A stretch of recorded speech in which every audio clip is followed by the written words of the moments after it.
Ayan, good morning everyone. Ayun po, nag-video ngayon si Sir Darwin para ay may ma-review kayo ngayong darating na exam. Ang topic po natin ngayon ay East Asian Music.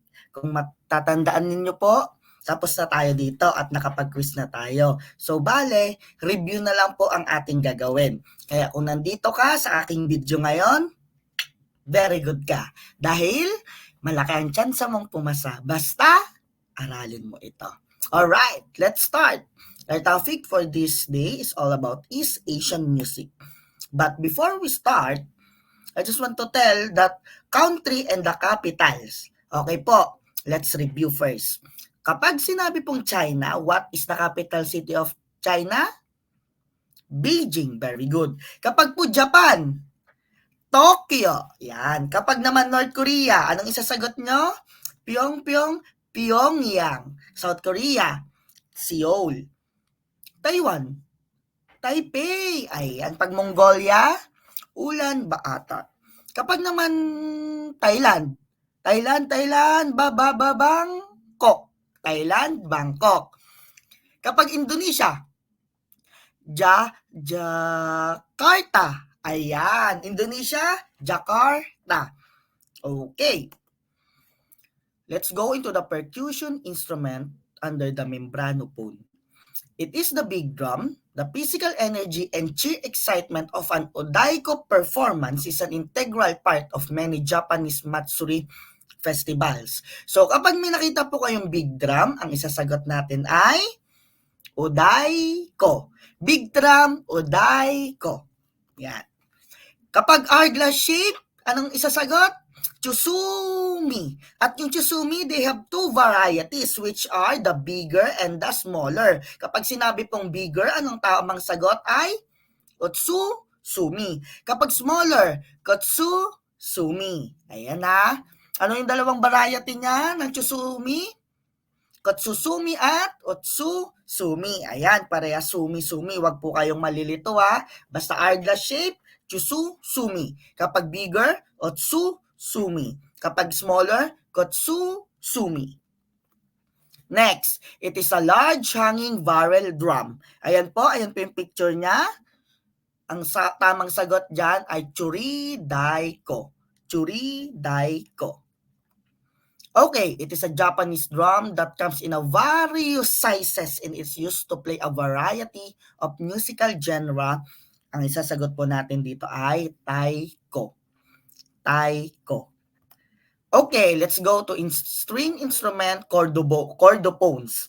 Ano na nga po yung mga string instrument? Can you give at least 3? Number 1 is guitar. Number 2, ano pa yung mga string instrument? Under the yung may mga chords po, chordophone. Guitar. Ano pa? Violin. Very good. Ano pa? Ukulele. Ayan. Banjo, pwede ba? Yes, pwede ang banjo. Okay? Kapag po may nakita tayong string seater, and it's about a Polonia wood, ang tamang sagot po dyan ay koto. Basta 13 in string, koto. Okay, it is a plucked string instrument and it is a similar to a guitar or banjo. Ano tamang sagot? Shamisen. Shamisen. Ayan.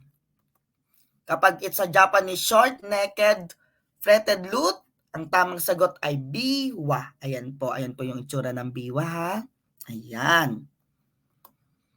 It is the most famous flute and made from bamboo. Ano tamang sagot? Shakuhachi. Shakuhachi. It is a parallel bamboo flute that is only melodic instrument used in no. Ang tamang sagot ay no-kan. No-kan. Parallel bamboo flute, tamang sagot ay no-kan. No-kan. Ayan. Kapag naman is a Japanese free reed musical instrument, ang tamang sagot dyan ay sho. Ang tamang sagot dyan ay sho. Ayan, nakakaano po ba? Nakakasabay ba lahat? Okay, kung nakakasabay lahat, let's review. Ayan, reviewin natin kahit na ano na natin ito, na quiz na natin ito, mas magandang reviewin natin para Malay nyo, lumabas sa exam. Ayan. Okay, let's go to the capital. Walang kopya. Try natin pag walang kopya. Okay, what is the capital of North Korea? Pyongyang, very good. What about China? Beijing. Ayan. What about Thailand? Bangkok. Ayan. Kapag naman Indonesia, anong tamang sagot? Jakarta. Okay, Jakarta, Indonesia. Ano pa ba? Kapag North Korea, Pyongyang. Kapag Taiwan, Taipei. Okay, let's go to the instrument. Kapag may nakita kayong big drum, anong isasagot natin? O, daiko. Kapag nakita kayo ng 13 string, ang tamang sagot ay to. It is a most famous bamboo flute, shamisen. It is a most famous bamboo flute, shamisen. Ano naman kapag a short leg flute neck, ang tamang sagot ay short-necked flute neck, ang tamang sagot biwa. It is a musical free instrument, sho. It is a free musical instrument, sho. Ay ano naman sir kapag anong tawag dun sa parallel? It is like a parallel bamboo. It is a flute instrument. Anong tawag sagot? No. Ano tawag? No, can. Ayan. Ay ano na yung heart glass shape? Chususumi? Ayan. Meron diba two varieties na yon. The one is smaller and the number one is bigger. Anong tamang sagot? Utsusumi at saka? Ano isa? Ayan. Very good. Ano pa ba ang hindi natin na-review? Yan. Mga anak, reviewin nyo po yan ha. Okay, baka yan ay lumabas sa exam. May tanong pa ba? Wala na. Kung may tanong pa po, pwede nyo po akong i-chat personally. At itong video po na to ay pwede nyo siyang paulit-ulitin.